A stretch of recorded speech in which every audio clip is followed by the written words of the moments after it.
इमारत हमारी कैसे मजबूत हो सकती है? हमें अपने ईमान को मजबूत करना है। वो कौन सा ईमान था? वो कौन सा ईमान था? क्या आती है एक औरत कबीले गामदिया से सहाबिया है, आती है, अरे अल्लाह के नबी मुझसे एक जुर्म हो गया है। क्या जुर्म हुआ है? सुन लो, थोड़ी देर के लिए और बैठ लो, इस वाक़े को सुन लो। आंखों में आंसू आ जाते हैं। इस वाक़े को सुनने के बाद इंसान रोने पे मजबूर हो जाता है।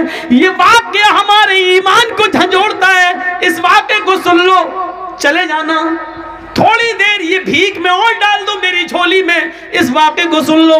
वो औरत आती है, अरे अल्लाह के नबी मुझसे जुर्म हो गया है। आपने कहा तौबा कर।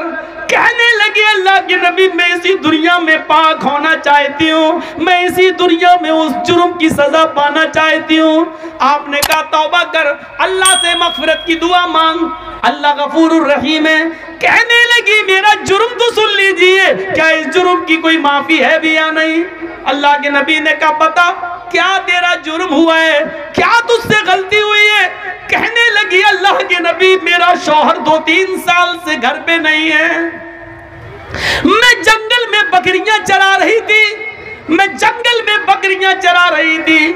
वहीं पहाड़ी के पास एक चरवाहा भी बकरियां चरा रहा था। हम अपने शौहर से 2-3 साल से दूर थे, इसलिए हमारे दिल की उमंगें उठने लगी और उस बकरियां चरवाने वाले चरवाहे के साथ मिलकर हमने जिस्मानी ताल्लुक, शारीरिक संबंध बना लिया। एक पहाड़ की झाड़ी में, पहाड़ी के नीचे की झाड़ी में हम दोनों गए और हम दोनों ने जिना कर लिया। इन्नी कद सबदुल हद या रसूल अल्लाह, आय अल्लाह के रसूल मैं हद को पहुंच चुकी हूँ, मुझसे इतना बड़ा जुर्म हो गया है। उस जुर्म की सजा इस्लाम में यह है कि मुझे पत्थरों से मार मार के मार डाला जाए। आप कैसे कह रहे हैं कि अल्लाह से माफी मांग ले, अल्लाह से तौबा कर ले? अल्लाह के नबी ने कहा अच्छा ओह ये गुनाह हुआ है तुमसे, जी ठीक है, क्या चाहती हो? कहा मुझे खत्म कर दिया जाए। इस्लाम ने जो सजा बताई है पत्थरों से मार मार के मार डालो, खत्म कर दो, हमें वो सजा दी जाए। अल्लाह के नबी ने कहा ठीक है तुम्हें ये सजा दी जाएगी, जाओ अरे सहाबियों इस औरत को ले जाओ। ये नहीं पूछा कि किसने किया था, वो मर्द कौन था, आदमी कौन था, कहाँ का रहने वाला था, नहीं ये सब नहीं पूछा। क्यों? जिसकी बात छिपी है छिपी रहने दो, वो जाने और उसका अल्लाह जाने। हमारे यहाँ तो नंगा करने का रवाज है। अच्छा किसने किया? ओ फिर उसको फेसबुक पे डालो, व्हाट्सएप पे डालो, ये हमारे ईमान का हाल है। अल्लाह के नबी चाहते तो पूछ सकते थे उस औरत से, अकेले नहीं होता है जिना, किसी मर्द ने किया होगा, कहाँ, कौन है वो, कहाँ का रहने वाला है, लेकिन पूरी हदीस पढ़ जाइए कहीं डिटेल नहीं मिलती है। तुम बता रही हो तुम गुनाह से पाक होना चाहती हो, हम तुम्हें कर देंगे, लेकिन जिसका मामला छिपा है उसके बारे में हमें पूछने का हक नहीं। हो सकता है वो अल्लाह से तौबा कर ले और अल्लाह उसको माफ कर दे, नहीं तो वो जाने और उसका रब जाने, कयामत के दिन जहन्नम में डालेगा। हम कौन होते हैं उसके पीछे पड़ने वाले? ऐब पर पर्दा डालो, उसको जाहिर मत करो,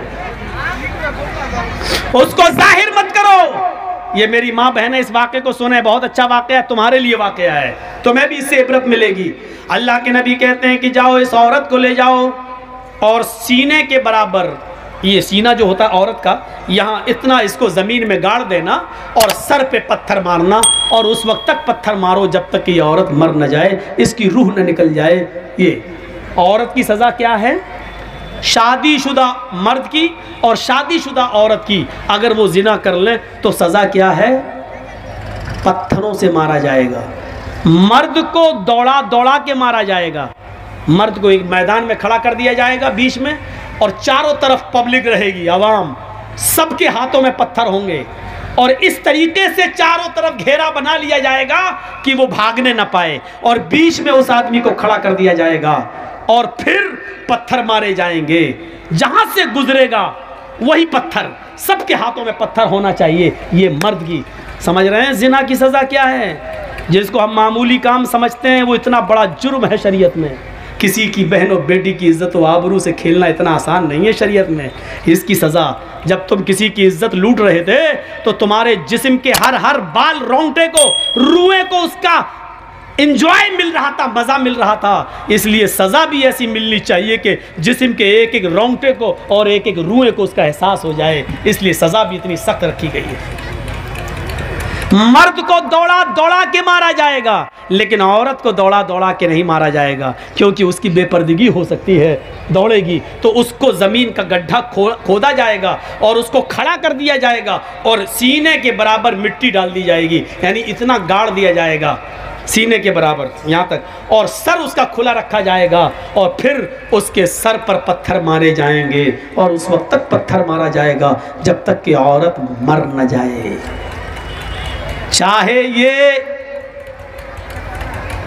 ये रजामंदी वाली जिना है, मर्द भी राजी औरत भी राजी और दोनों ने कर लिया।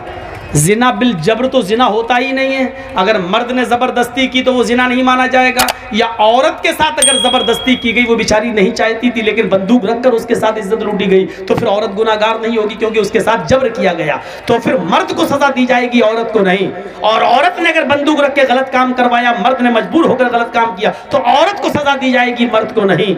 लेकिन मर्द भी राजी औरत भी राजी, तो दोनों को सज़ा दी जाएगी। अगर दोनों में से एक कुंवारा है एक शादीशुदा, तो शादीशुदा को पत्थरों से मार मार के जान से मारा जाएगा, और जो कुंवारा था उसको 100 कोड़े मारे जाएंगे और 1 साल के लिए अपने शहर अपनी बस्ती से बाहर कर दिया जाएगा, उसको गांव से निकाल दिया जाएगा और अपने गांव में 1 साल तक आने की एंट्री इजाजत नहीं मिलेगी। 100 कोड़े पड़ेंगे, चमड़े के कोड़े, चमड़े के, कपड़े के नहीं, चमड़े के कोड़े।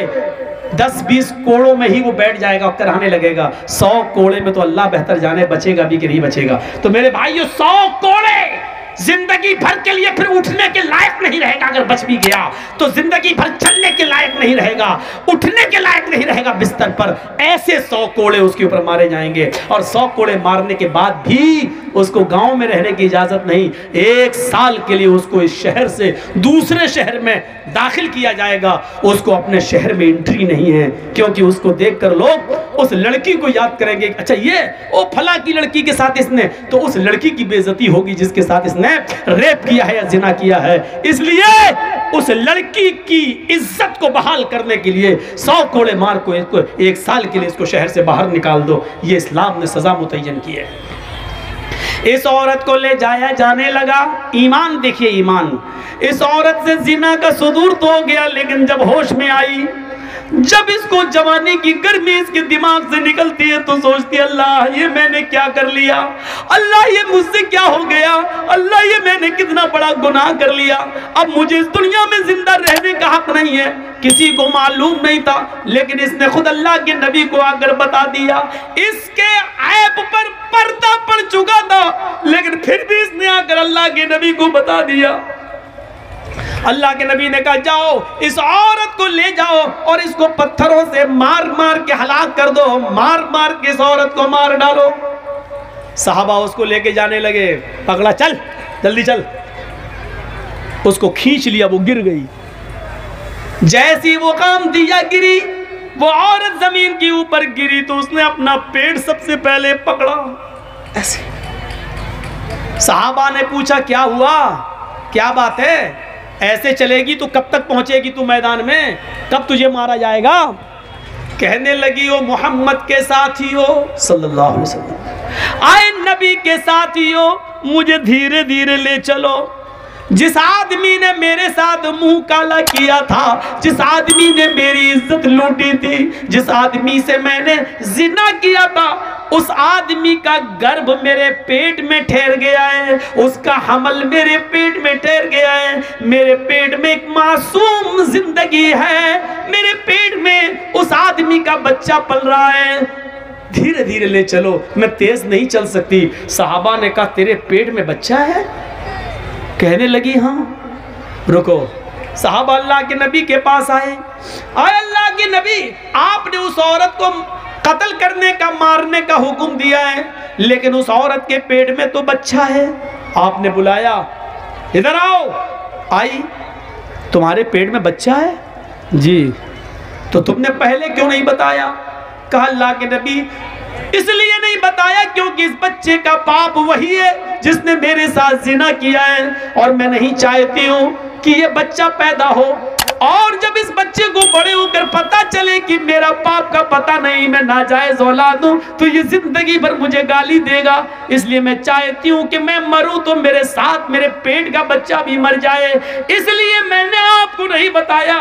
नबी अकरम ने क्या कहा, आया औरत नहीं, कसूर तेरा था, गलती तेरी थी, जिना तूने किया, तेरे पेट में पलने वाले उस मासूम बच्चे का क्या कसूर है, उस बेचारे की क्या गलती है, उसको तू क्यों मारना चाहती है? नहीं नहीं, अभी तुम्हें कत्ल नहीं किया जाएगा, अभी तुम्हें मारा नहीं जाएगा, जाओ अभी इस बच्चे को अपने पेट में 9 महीने तक पालो और जब बच्चा पैदा हो जाए तब लेकर आना। नाजायज बच्चा है पेट में, बाप का पता नहीं है, लेकिन अल्लाह के रसूल एक नाजायज बच्चे को भी गिराने की इजाजत नहीं दे रहे हैं।